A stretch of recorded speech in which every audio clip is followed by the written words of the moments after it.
Good evening.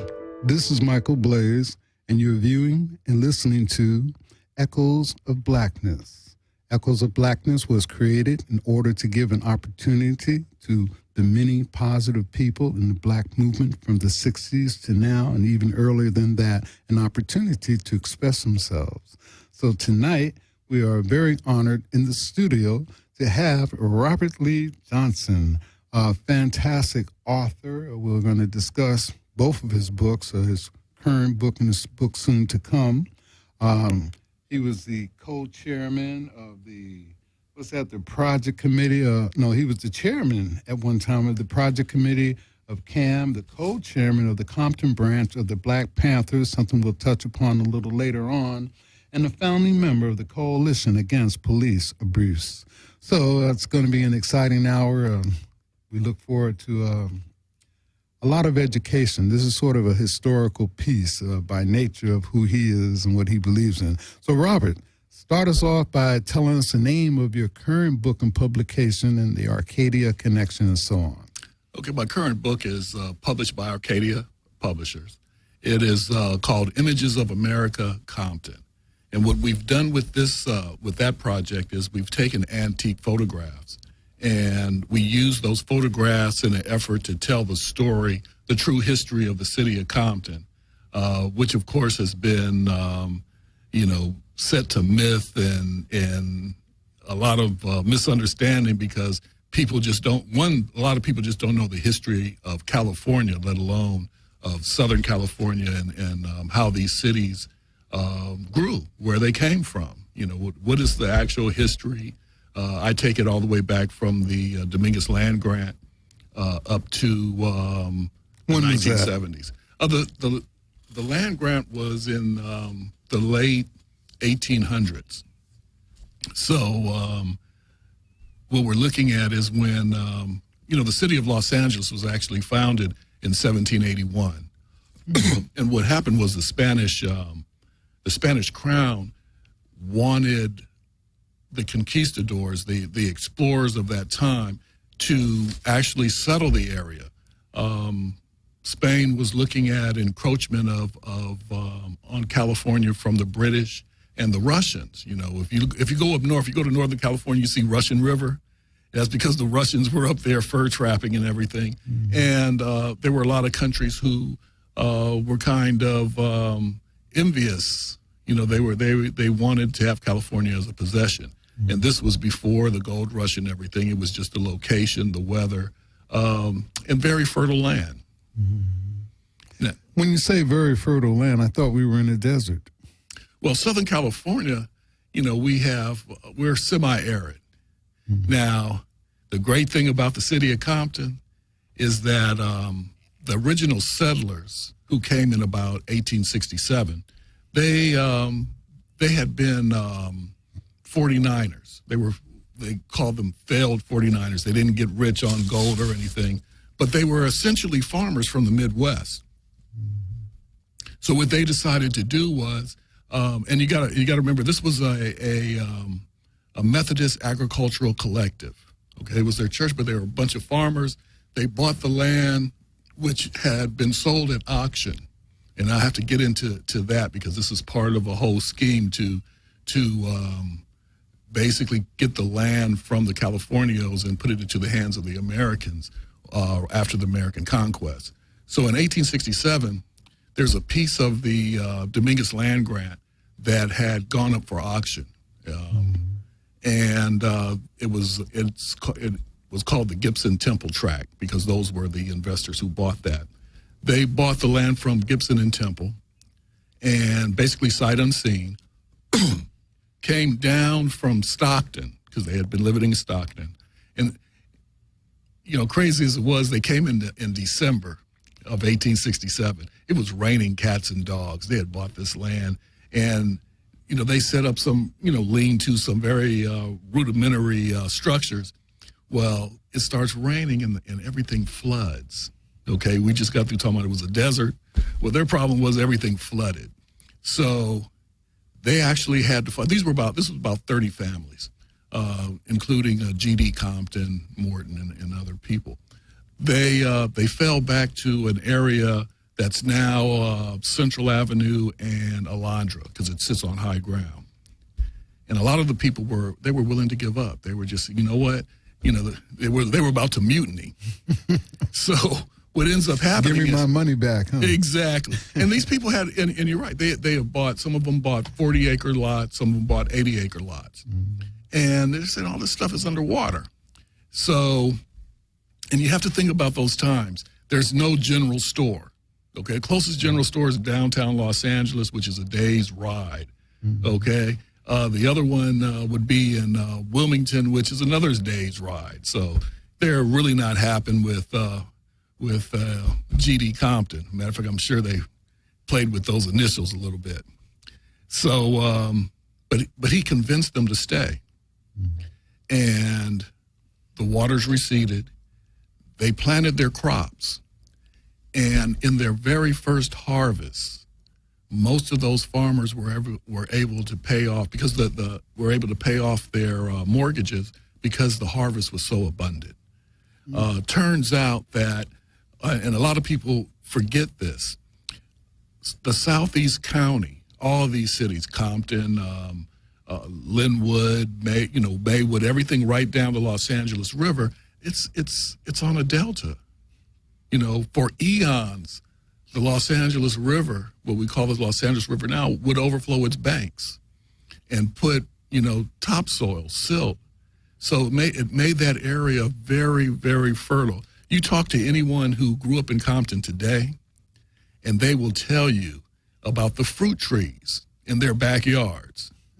Okay, I grew up with so many different fruit trees, it wasn't funny. Okay, we had everything from avocados, peaches. My family moved from Watts to Compton in 1961. I didn't know what a loquat was until I moved to Compton and had a loquat tree. Okay, so grapefruits. I mean, my backyard was full of fruits. We didn't have to go to the store. We just went in the back of persimmons. I didn't know what a persimmon was until I'm in Compton, got a persimmon tree. Mm-hmm. We had banana trees with sweet bananas. So the whole thing was these farmers, and it starts off as an agricultural community. These farmers basically found themselves in paradise, especially if you compare it to where they came from in the Midwest, where they were trying to bust sod on the plains. Yeah. So now we'll come up a little bit, and you sort of mentioned something about scheming to get property and land and so on. Can we touch upon that? Well, like I was saying, the city of Los Angeles was founded in 1781. You look on the police cars or on their stationery, city's founded 1781. So we know what was going on in the United States in 1781. There was no United States yet, okay? Black people were enslaved. Well, just as, and I'll use my family as an example, my maternal grandfather was on the railroad, and in order to get away from Jim Crow, okay, he was in New Orleans, he didn't want to raise his family under Jim Crow, so he moved his family out of the South, basically ended up coming to Los Angeles. Well, in those days, Mexico had a caste system. So if you were of African descent, you were on the bottom rung of the caste system. So just as in a future generation, black people would move to get away from Jim Crow, when they had an opportunity in Mexico to get away from the caste system, these people took it. So that's why over half of the original settlers of the city of Los Angeles are of African descent. One thing I always tell people to do is... Does that include Biddy Mason? Well, Biddy Mason came later, and she has her own unique story. Let me know when we get there. Okay. Well, just remind, we're not going to get by that because that's a really key story in the history of Los Angeles. But when we're looking at the Afro Hispanics, okay, who came up, we're looking at families like the Tapias, the Picos. These were were, well, we look at the Pico Brothers, for instance. They had become huge landowners, and you have to remember most of the people who got land grants, they were soldiers beforehand. Spain couldn't. Spain wasn't sending out a check every month or every week to their soldiers. Sometimes, they got paid very little. They had to come up with their own uniforms a lot of times. So at the end of their service, the Spanish government worked out a program so that they could receive land for their service to the crown. So, for instance, when we look at, we'll take the Pico family, for instance. Pio Pico's father, Jose Maria Pico, was a soldier, like his father, Santiago Pico, who came to California in one of the expeditions in 1769. Okay. Anyway, so these soldiers, of course, at the end of their life for their retirement, they petitioned and asked for a land grant. And usually it was their commanding officers who moved into civilian offices like governor who would okay those land grants.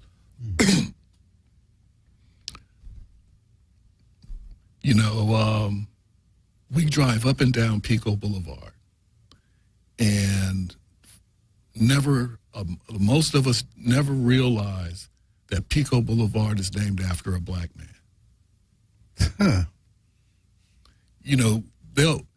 Our history will be put right in front of us, but if we don't find out about it, we don't know.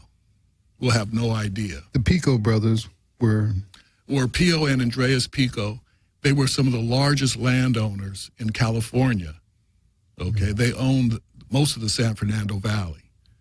They owned Mission Viejo, Santa Margarita, which is Rancho Santa Margarita, encompasses Camp Pendleton, National City. I mean, that was a huge land grant, 177,000 acres. Andreas Pico also owned parts of La Habra, Temecula. They had property in Santa Clarita and parts further north. So they owned huge tracts of land. The area that we call Whittier and Pico Rivera were part of Pio Pico's El Ranchito that he had out there. Right, if you go today, right off of the 605 and Whittier Boulevard, you'll see the Pico Mansion, and I think everybody should go out there and kind of take a look. They've done a pretty good job on reconstructing it, and just to get an idea of where he lived and some of the things that happened to, the state of California because of the Pico brothers. Atlantic Richfield is the precursor to Arco. Well, the Pico brothers were the main investors of the forerunner to Atlantic Richfield. If you go up to Santa Clarita, you'll see Pico Canyon. Well, they pump oil out of there. And, of course, there's a reason why it's called Pico Canyon. Yeah. So let's come back a little closer to Compton, though. Or is this all connected from Compton? And I think some of the sellers were like in downtown Los Angeles at the same time. Was that same period of time? Well, what ends up happening is we have the Mexican-American War, the American conquest. And one of the things that when the Americans got here is they saw all these brown people of various hues who owned all this land. And one of the first senators was a senator named William Gwynn. California's first two senators was William Gwynn and John Fremont. So William Gwynn basically said, look, if we don't figure out a way to break up these land grants, we're not going to have land for the Americans.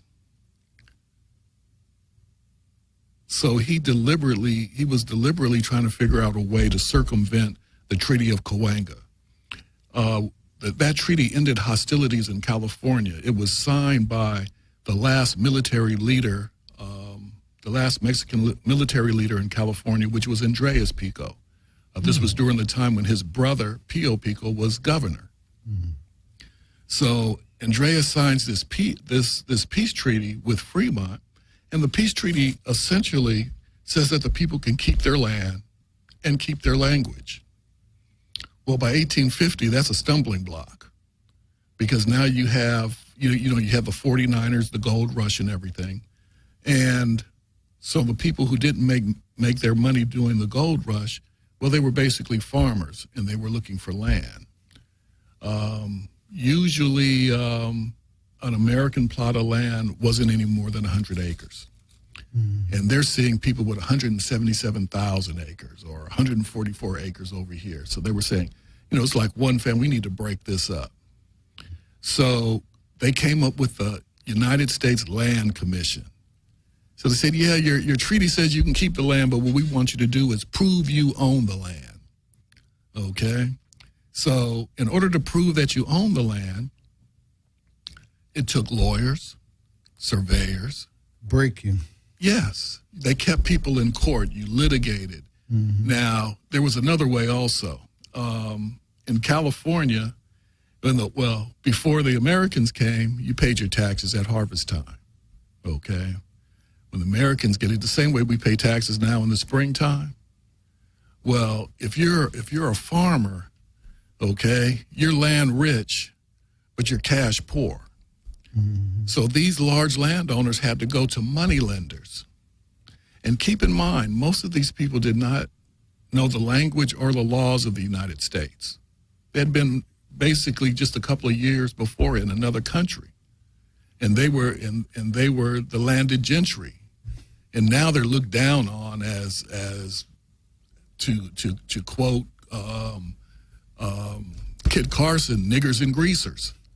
Okay, that was, they were like, what? Because a lot of them looked at themselves as akin to European nobility, and they looked for that. There was no black consciousness program going on. They saw themselves as the equivalent of European nobility, and so for that to be pulled, that rug was just pulled out from under them. And so they were actually fighting for their very heritage, of the land. A lot of them, and you see between 1850, by the 1880s, most of those land grants were broken up and gone. The city of Oakland was the Ranchero San Antonio, okay? And it was owned by the Peralta family. The only thing they have left now is a street. Okay, so you had some of the few land grants that stayed partially intact. I'll give you an example, was the Dominguez land grant where the city of Compton was part of. The Dominguez land grant, what happened with Manuel Dominguez was he was obsessed with trying to keep his land grant together. So he bought out his relatives, his brothers and sisters, and as many as he could who he thought would squander the land, and he tried to maintain that. The only time he actually sold land was when he was forced to. Like, for instance, he was forced to sell to Banning, and that's how the city of Wilmington came about. He was not happy about that. But what he did was he saw the writing on the wall early after the American conquest and saw what was going on. His sons had died before they had heirs. So he had his daughters. And anybody living out in Carson knows Susanna Road, Victoria Park, Dolores Dominguez Watson of the Watson Land Company, of course, the Carson Land Companies. Manuel Dominguez purposely had his daughters marry white men in order for the family to be able to keep the land.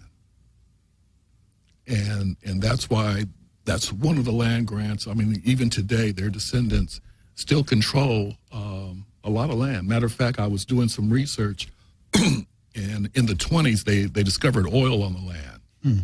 And a couple of years ago, I can't think if it was 2013 or so.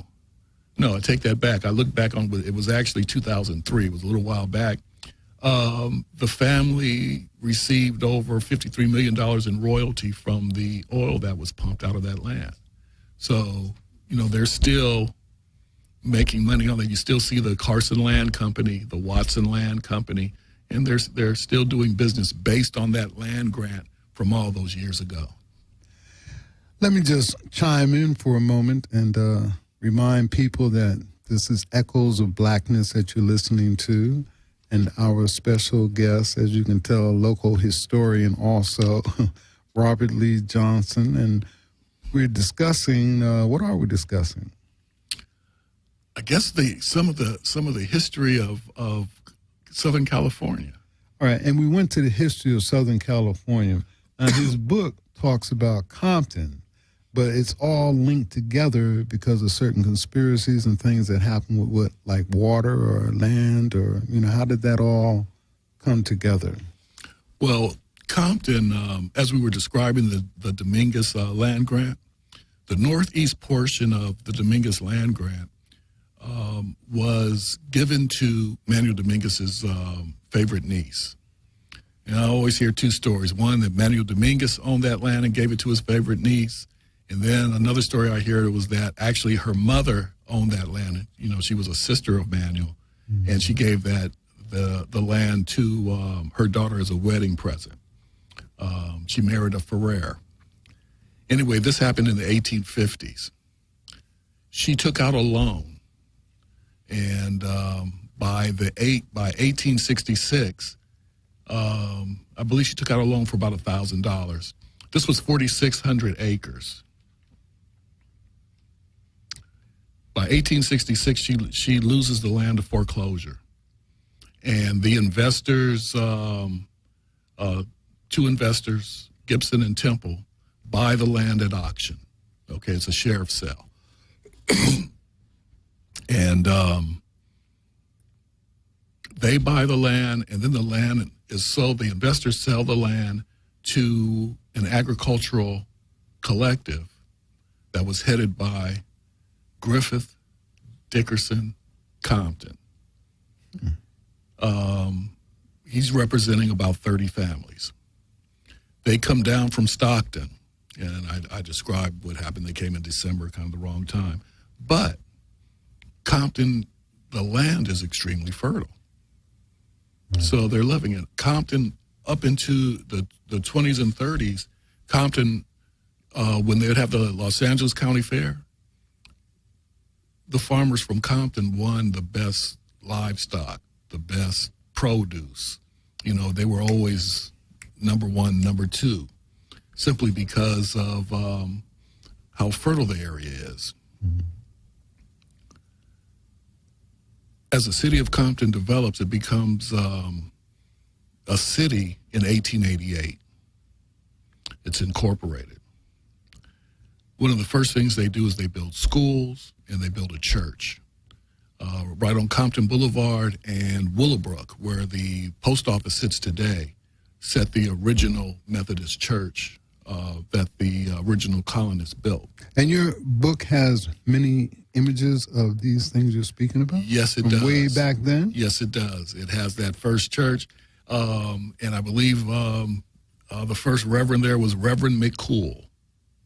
So that is all these photographs are in the book. Compton was Tell us about that gentleman also that was surrounded by a number of people. You said he was the first black mayor. Only reason I'm doing it, I gave you a lot of time, but we're also going to have to touch about some other things. But I sort of want to, you can finish what you're saying, but then I want to come up to what distinguished Compton in the eyes of all of Los Angeles in 1969. Oh, okay. So. Well, I'll jump right to that. Okay, cool. Yeah. Compton gets established. It's known for its schools and its housing. But also by the you have a population explosion after World War II. Mm-hmm. A lot of veterans coming back. It's the story of Southern California. Veterans bring their family here.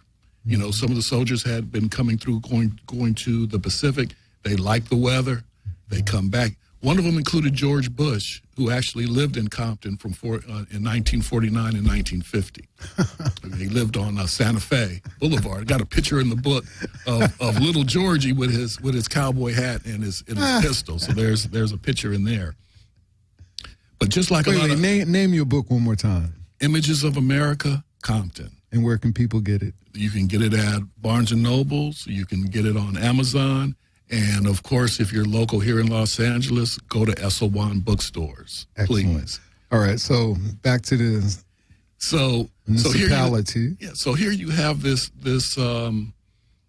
community that has been around for quite some time now.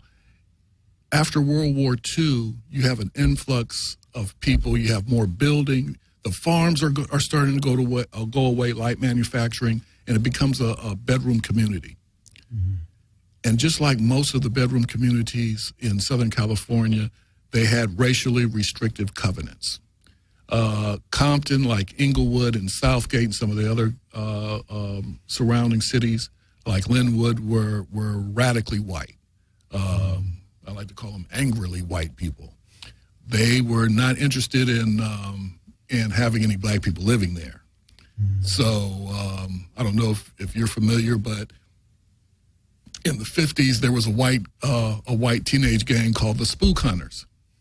So if you were caught in the wrong community, if you were in Inglewood or you were in Compton or Linwood or Southgate, and if you happened to go into the wrong neighborhood in Highland Park, you might have run into the future chief of police, Daryl Gates, who was in one of those gangs, who specifically targeted non-whites to keep them out of the community. So if you didn't run into the Spook Hunters and the police didn't get you, okay, you call that a lucky day. Mm-hmm. Because, familiar, you would get like, what are you doing here? Where are you going? Mm-hmm.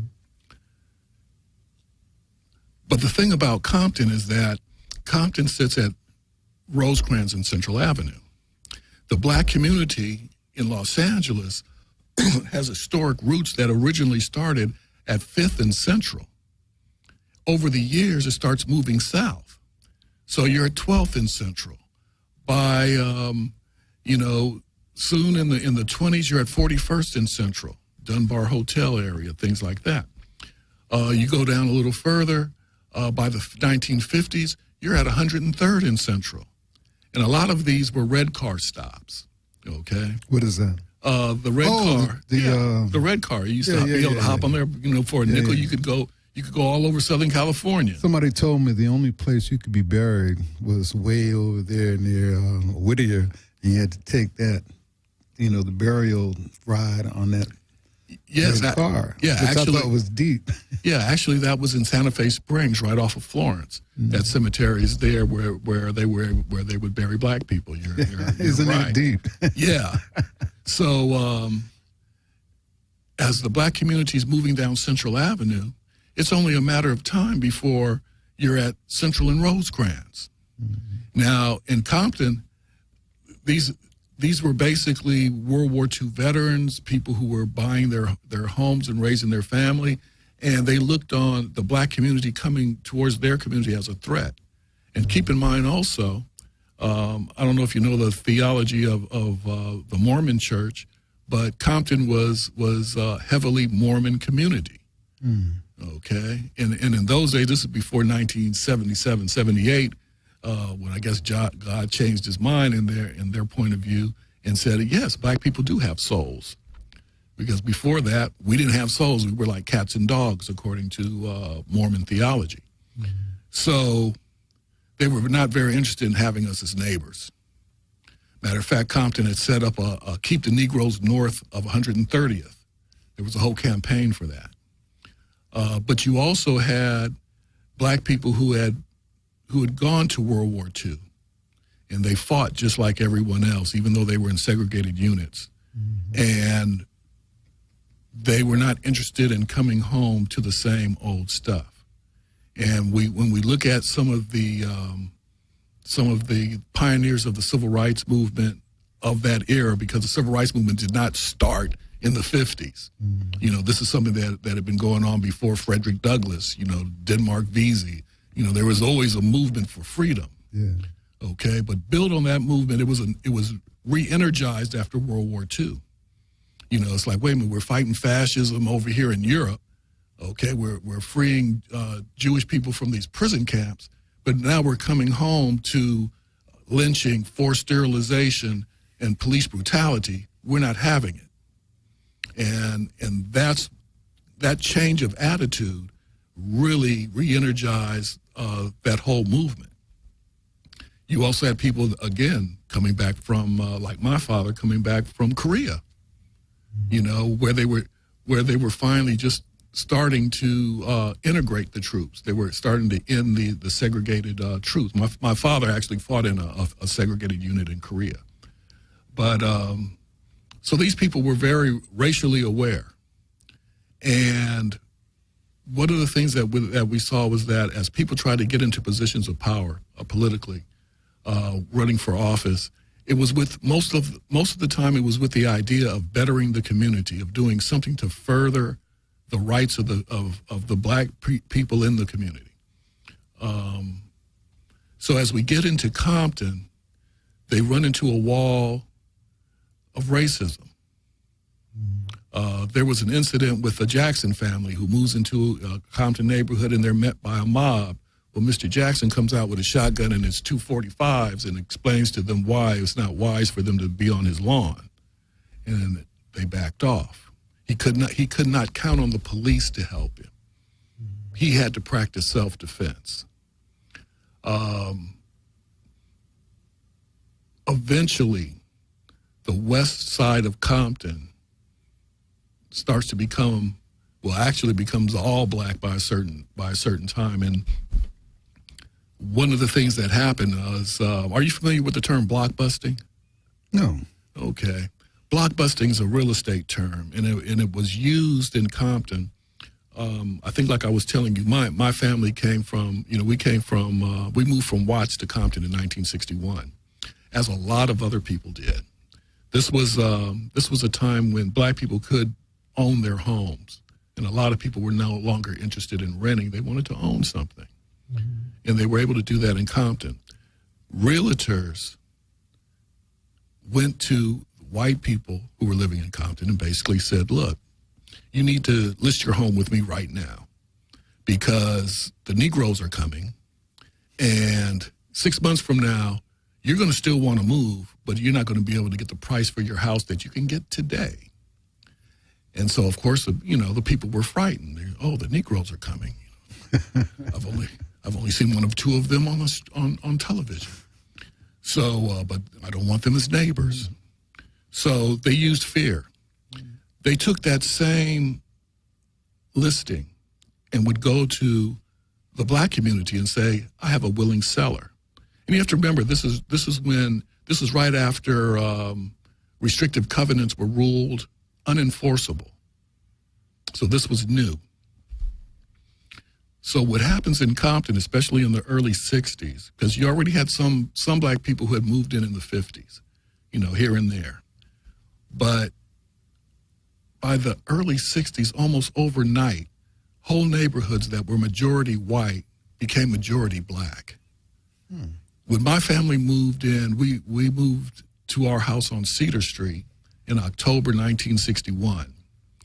And as a kid, I'm looking down the street, and I'm a kid, so your lens cap is on. I'm looking down the street, and all I knew was I was told it was moving day. Pack my little stuff so we could move to our new house. Well, when I get there, I'm sitting in the car and I'm looking down the street, and all down the street I could see everybody moving. So as a kid, I'm thinking, oh, it's moving day, so everybody's moving. Okay? If you could imagine for these white people who have put everything into buying this home, and then watching their neighborhoods change almost overnight, it was pretty frightening to them. And of course, unfortunately, in this society, fear and racism tend to go hand in hand. So the realtors and the banks made money hand over fist. But what they did was they actually destroyed any kind of community that could have happened between the two groups. It automatically set up something that would set up the animosity. So West Compton quickly becomes mostly black, while East Compton is still mostly white up until the 70s. You had black people who were moving into East Compton because you could not go across Alameda Street, okay? So as black people started moving into East Compton, they were still burning crosses in the 70s on people's lawns. But that was basically set up by the real estate industry and the banking industry. Like I said, they came out like fat rats in a cheese factory. But what it also set up was, we talk about predatory lending today. Most of these people were first-time home buyers. So, of course, when you're setting up a loan, they did not get the best loans. They got the most high-priced loans. And most of those loans had balloon payments on them that were due in 10 years. So one thing that a lot of people started noticing is by the early 1970s, these homeowners were losing their homes because these balloon payments came due and they couldn't refinance and they couldn't pay off the balloon payments. So the investors who were holding the seconds on those homes foreclosed, and they didn't come back to live in those homes. Most of them were white investors. They weren't going to live there. But they put renters there. So what you started doing was you were changing the community from a community of homeowners.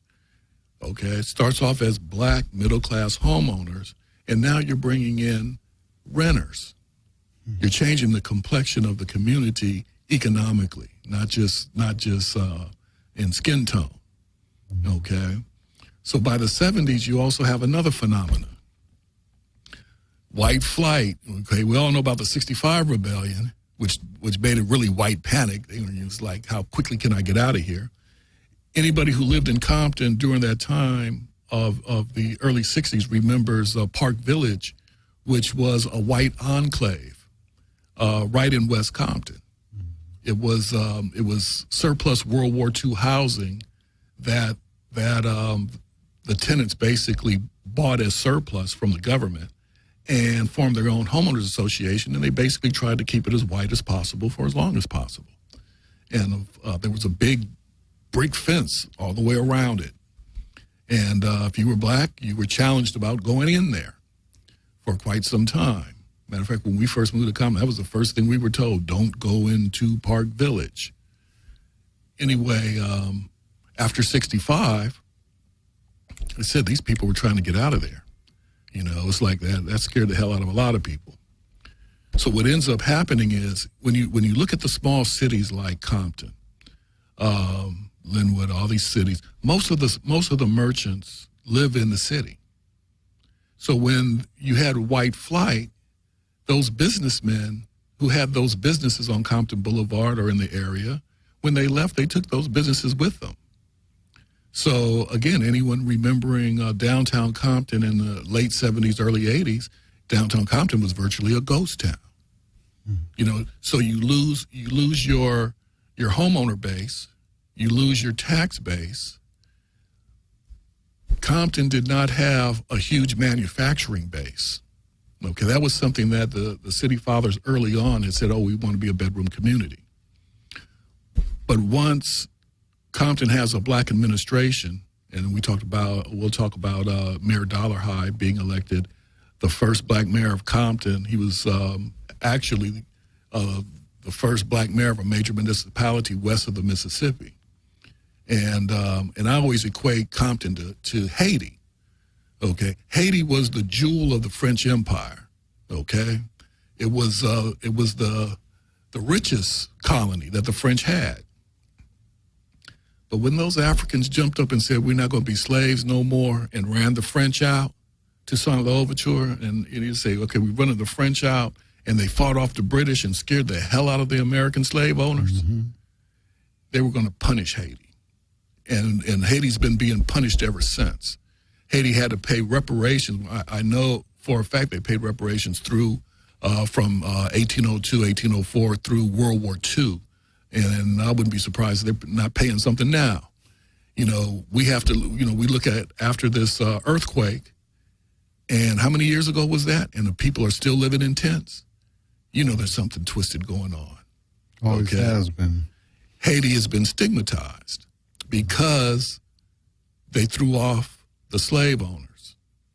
Compton has always been stigmatized for similar reasons. Compton had the first black mayor, the first black administration of a city, okay, in California post 1850.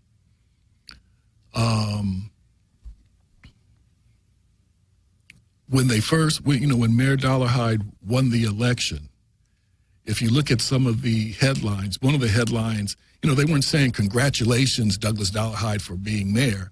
It said Dollarhide wins, you know, Negro experiment in self-government. The idea was, of course, you know, it's like, well, not only can they not be quarterbacks, they probably wouldn't be good managers, but what the hell are they doing trying to run the city? Mm-hmm. And that's when you started seeing all of the negative media around the city. As I grew up in the city, you would hardly ever see Compton in the news, okay, before Dollarhide was mayor. After Dollarhide was mayor, spotlight was on Compton and was always for something negative. To this day, the surrounding cities, Gardena and Paramount, you know, Compton Boulevard used to run through those cities. Compton Boulevard would run down to the beach, and it would run, and it also ran east. Well, those cities voted to change the name of Compton Boulevard to the east. Now it's called Somerset. Gardena changed the name to Marine. Okay, Nader's Furniture Store said they're on Marine Street now. Would have been on Compton Boulevard. They said, no, we don't want that. Let's change the name. So that city has been stigmatized. Okay, part of being stigmatized like that means that some people try to take advantage of you because it's perceived black city. When the city of Compton said, look, we know that we need to annex some areas around, you know, in this area that are unincorporated so we can start to develop a manufacturing base. Well, the county committee that looked to when cities want to annex something said no to Compton every time, and it was extremely racial. The idea was, you know, just like you hear some of these fools talking about that when Barack Obama got elected, that they want him to fail. Well, when you had a black administration in the city of Compton, they wanted it to fail. Now, I was going to just say this. With all that going on, now you add the crack epidemic. You get to the 1980s, and Ronald Reagan's foreign policy in South America leads to a flood of cocaine into the community. That sets up, basically, you know, you saw Eduardo, what's his name, Blandone, you know, they talk about Freeway, Ricky Ross, and in Compton there was a guy named Kenneth Turtle Johnson. These were the big cocaine dealers that worked with the Contras. They flooded the communities with cheap cocaine and virtually destroyed those communities. And as a byproduct of that, you know, these gangsters looked at the gang network, and they saw it as a natural drug distribution network. And they exploited those. They exploited these apolitical kids, okay? Now, if you put drugs and money and guns together, you end up with a low-level guerrilla war. And that's what we saw on the streets in Compton, Inglewood, and other cities, where black youth were killing each other over this perceived wealth. That was set up. I mean, we could thank Ronald Reagan for that. You know, we're running low on time, and again, this is Michael Blaze, and you're listening to Echoes of Blackness, and I've been sitting here, as you probably have also, listening to author and historian and former Black Panther, Robert Lee Johnson, taking us back in history, and our people in the back, Jeremy's been putting up a lot of slides and allow people to take a look at it. Before we talk about a few other things, once again, the name of your book, where people can get it, and what's in it. Okay. Again, the book is called Images of America-Compton. Basically, we have antique photographs that are captioned to show the history, the progression of the city of Compton. In that book, it goes up until about the 1970s, maybe early 80s. The book can be purchased at Barnes & Noble's, Amazon.com, and of course, if you're local, please go to SO1 Bookstore. Yeah, Lamert Park. In Lamert Park. Tell James you said hello. You know, you also have another book coming up. Our time has really gone away. You'll have to come back again soon. But let's speak about your other book, which also is sort of like the local historian thing, or what? The name. Yeah, the new book, which will be published by the History Press later this year, is called Notable Southern Californians in Black History. Ooh. One of the things that I've noticed over the years is that, see, if we don't know where we came from and the struggles that were involved to get us here today, then we get disconnected and we get lost. I think you asked me earlier about Biddy Mason. Oh, yeah. And Biddy Mason basically walked from Mississippi to Salt Lake City, from Salt Lake City to San Bernardino, okay, as a slave. She was brought here by Robert Smith, who was her slave owner, her and her sister Hannah, and her children, who were by the slave owner. Bridget Mason, I like to say Bridget Mason because Biddy actually means, and everybody calls her Biddy Mason, but Biddy, if you look it up, it actually means servant girl. Her name was Bridget Mason. And so when she gets here, she's in San Bernardino at the Mormon Stockade with her family. There were about 14 other slaves there. And she had been brought to California by her Mormon master. And a free black man named Robert Owens, who had an army contract to supply wood and water. He also had a contract with the Mormons to supply wood for them. His son falls in love with her daughter. And they're saying, look, you're California. We don't have to be slaves here.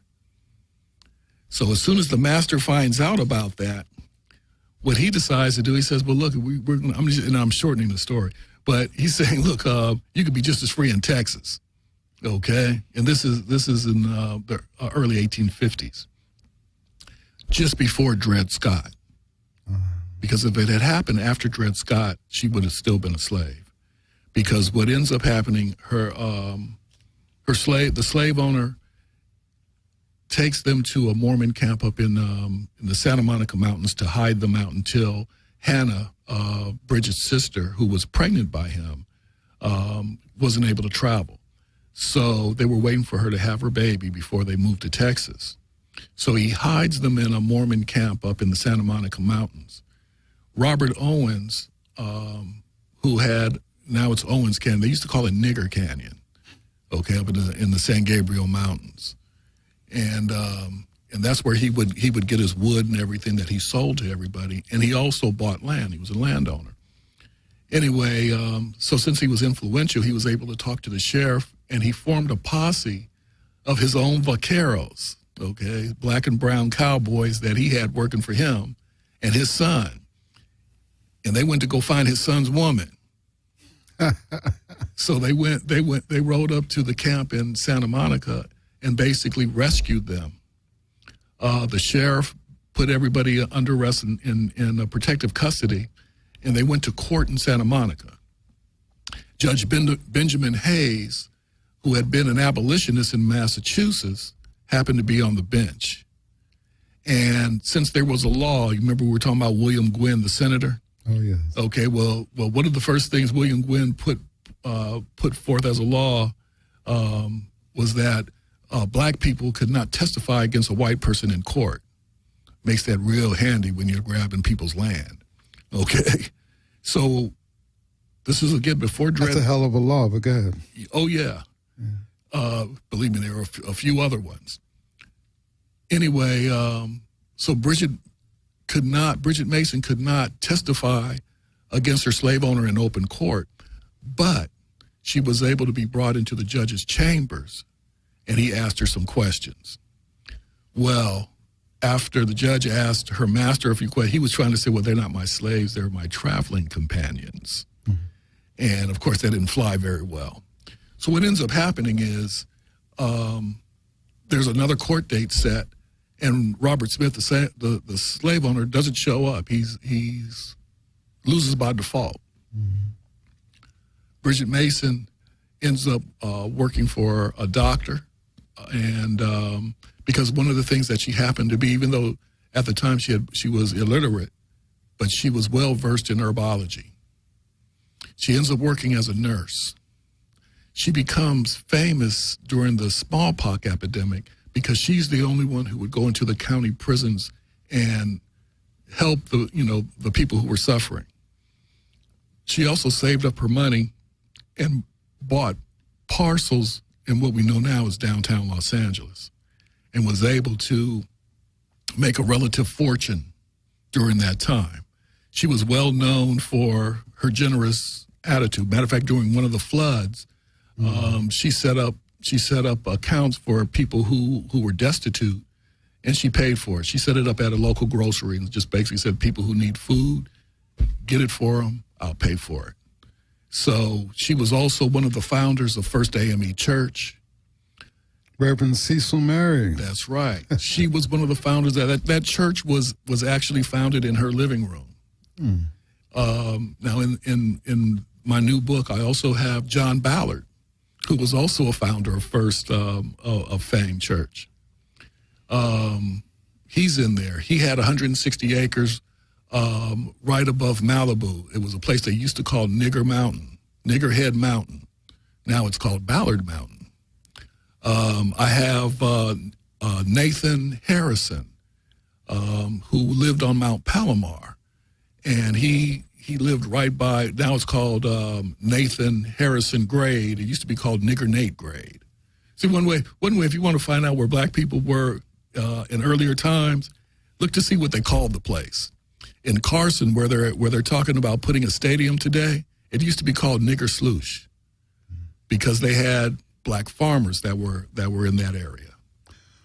Well, we went through all of this, and I mentioned that he was the co-founder or chairman of the Compton Black Panthers, and many of the Black Panthers I've met recently this year, I was going to do a film about them, and I realized they're all so progressive in 2015 that I had to take a look at them. That's the purpose for this show. The name of the show, again, is Echoes of Blackness. I am Michael Blaze. You can catch us on these stations. Jeremy is going to be leaving town, and we're here at Skid Row Studios, as you can see up here. Jeremy will be out of town for a while, so we'll have to postpone this. But the next time we come back, we'll have Mr. Henry Hank Jones. All right. Yeah, and so this has really been a very exciting show. We really appreciate Robert for coming on. Needless to say, he'll have to come back. I told him to take his time with this history, and this was really fantastic. So again, this is Michael Blaze. You can, excuse me. You can go to Skid Row Studios, and you can take a look at this show. It's also be on YouTube and other places like that, and it'll also be on iTunes. Subscribe on iTunes. Okay. Any last words, Jeremy, or am I done? You're good. All right. Blaze out.